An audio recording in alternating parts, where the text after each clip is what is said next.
Bonjour tout le monde, bienvenue à cette nouvelle vidéo et je suis ici encore de mon petit chez moi pour parler de vous de sortir de la zone de confort. Mais attention, parce que cette vidéo je suis sûre que tu vas apprendre quelque chose, parce qu'il y a des moyens corrects de sortir de la zone de confort et ne va pas faire les erreurs classiques que moi-même j'ai fait il n'y a pas longtemps et je veux partager avec vous.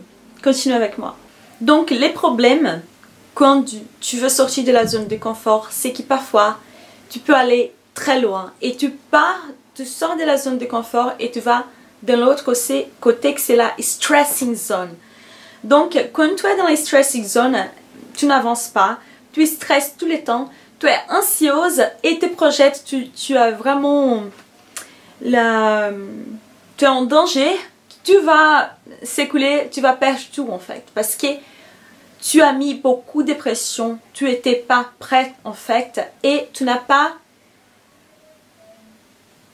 marché un degré après l'autre, tu vois, tu voulais vraiment shortcut trop vite ou tu voulais monter 10 piliers d'une seule fois et aux 10 étages d'une seule fois et en fait parfois c'est possible de monter deux, de prendre un petit shortcut, surtout quand tu as l'aide de quelqu'un, mais quand tu es tout seul il faut faire attention parce qu'il faut que tu fasses des choses. Tu sors de ta zone de confort pour la learning zone, qui c'est la zone correcte, c'est la façon correcte de sortir de la zone de confort. Et je vais parler maintenant.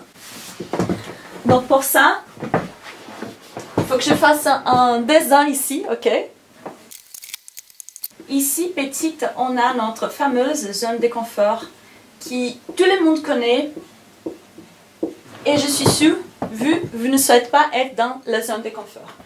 Ici, on a la bonne zone et c'est où vous devez y aller, que c'est la learning zone. Learning zone. Et ici, tu as la stressing zone. Donc, qu'est-ce que tu dois faire? Tu dois éviter cette zone-là et cette zone-là et se focaliser vraiment dans la zone du milieu. J'ai déjà fait une vidéo en portugais sur ça.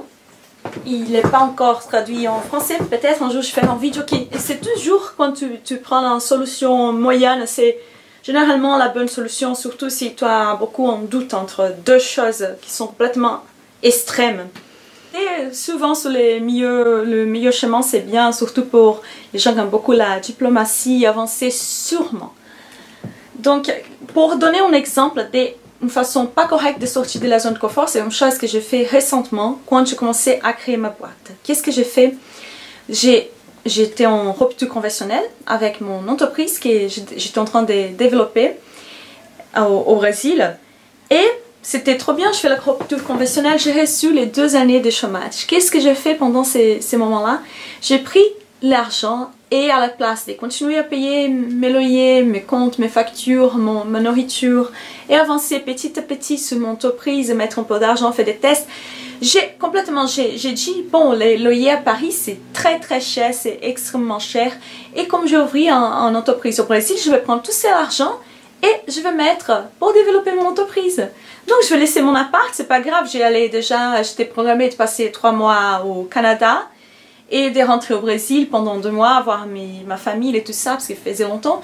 Et il y avait des amis qui m'ont dit oui, je peux t'héberger un mois. Il y avait plein d'amis qui pouvaient m'héberger. Donc ça y est, je vais faire ça. Et quand l'entreprise commence à marcher, je vais commencer à louer un peu d'Airbnb. C'est bien aussi que je vais avoir cette expérience comme un SDF de luxe, tu vois, parce que j'avais l'argent pour payer un loyer, mais j'ai décidé de ne pas payer, j'ai décidé de vivre avec une valise pendant 2 ans et quelques mois pour voir comment c'était ma réaction. Et en fait, pendant 1 an, c'était pas mal, j'étais heureuse d'avoir cette liberté, tu vois, cette liberté, j'ai senti tellement libre, tu vois, j'avais qu'une valise et c'était facile de partir à l'autre bout du monde du jour au lendemain et voyer des gens que je voulais voir. Mais en fait, c'était pas une bonne idée en fait, parce que j'avais sorti de la learning zone et j'étais dans la stressing zone.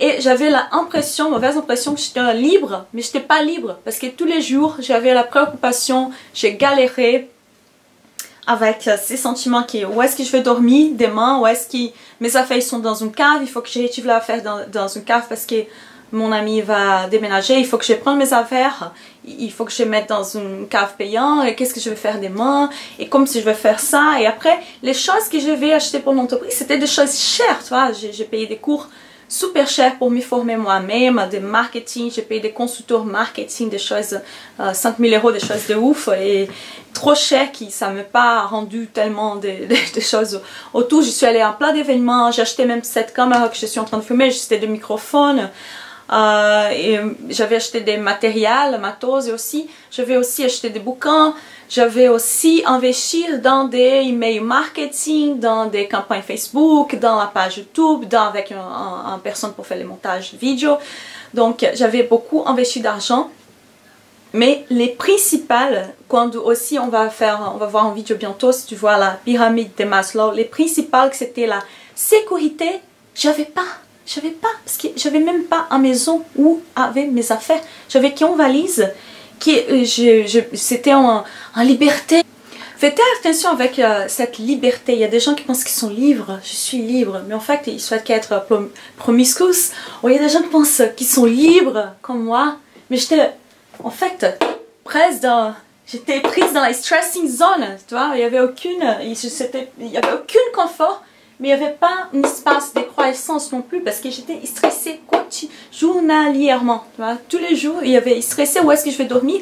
Je me rappelle, il y avait un jour que je suis arrivée à Paris avec mes valises et j'ai dit, je ne sais pas où je vais dormir en fait. Et j'avais l'argent pour l'Airbnb, mais j'ai rentré du Brésil, je pense, donc ma carte française était bloquée parce que j'ai dépensé beaucoup d'argent au Brésil. La banque a trouvé bizarre, donc ils ont bloqué ma carte, un truc comme ça.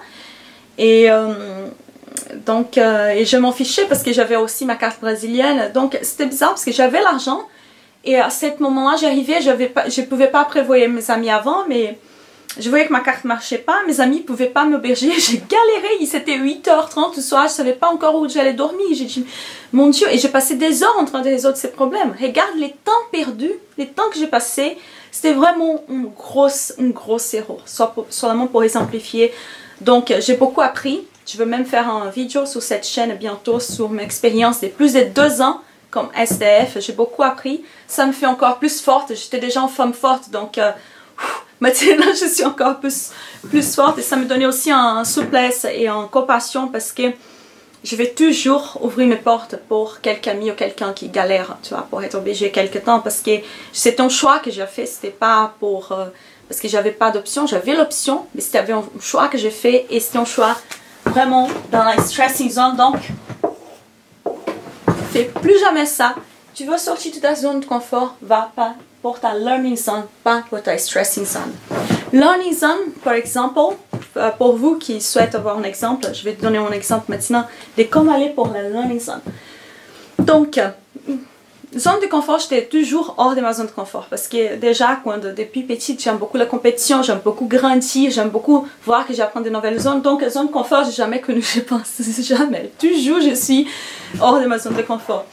Un bon exemple de learning zone que j'ai passé quand j'ai décidé de venir en France. J'ai sorti de ma zone de confort et c'était difficile parce que c'était la première fois que je voyageais hors du Brésil déjà. Je suis arrivée en France et je parlais pas français et j'avais aucune amie sur place, j'avais pas de père, pas de mère, pas d'enfants, pas de conjoints, pas de copains, pas de copines, personne. Et je parlais pas la langue. Donc j'étais à mon école, mais c'était fait avec un accord entre deux écoles, une école de commerce au Brésil, une école de commerce ici en France.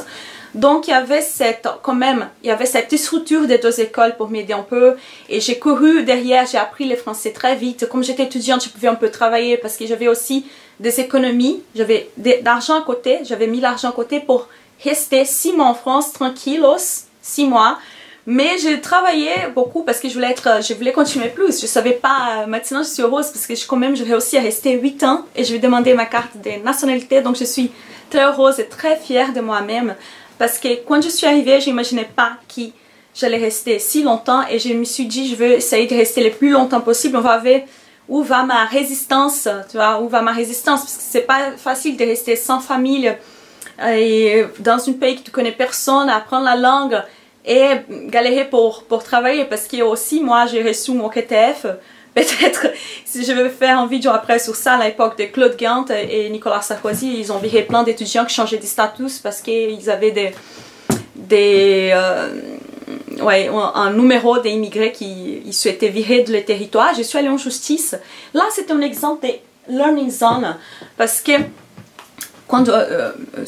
sûrement pas quand je suis allée en justice, mais quand j'ai décidé de venir en France immigrer parce que j'avais mis l'argent à côté, j'avais les 2 écoles à côté, il y avait ma famille aussi qui me donnait un soutien et j'ai mis pas à pas. D'abord j'ai appris la langue, j'ai commencé par un échange, après j'ai eu mon diplôme master, après j'ai commencé à travailler, après j'ai gagné dans la justice les droits d'avoir un visa de travail en France et après j'ai monté mon entreprise. Donc ça c'est un exemple de learning zone où tu progresses sûrement pas à pas, il n'y a pas de stress, il y a la place pour l'apprentissage, il y a la place pour le développement, il y a la place pour la joie et il y a la place pour que tout soit bien dans ta vie. Donc voilà, j'espère que vous avez aimé cette vidéo et que maintenant vous avez appris, pas des zones de confort, mais pas des stress zones non plus. Attends, il faut que je marque ici zone de confort aussi. Donc, s'il vous plaît, donne un like, n'oublie pas de liker, on va donner plein de likes. Je regarde que plein de gens regardent mes vidéos et ne donnent pas de likes, donc s'il vous plaît, donne un like. Surtout si tu as regardé la vidéo jusqu'à la fin, partage avec une personne qui est toujours stressée, peut-être. Elle peut être dans sa stress zone à elle, tu ne te rends pas compte, mais partage avec elle. Et voilà, c'est ça. Laisse ici dans les commentaires si tu as déjà vécu une stress zone avant et quelle était ta stress zone. C'est ça, bon, bisous et au revoir.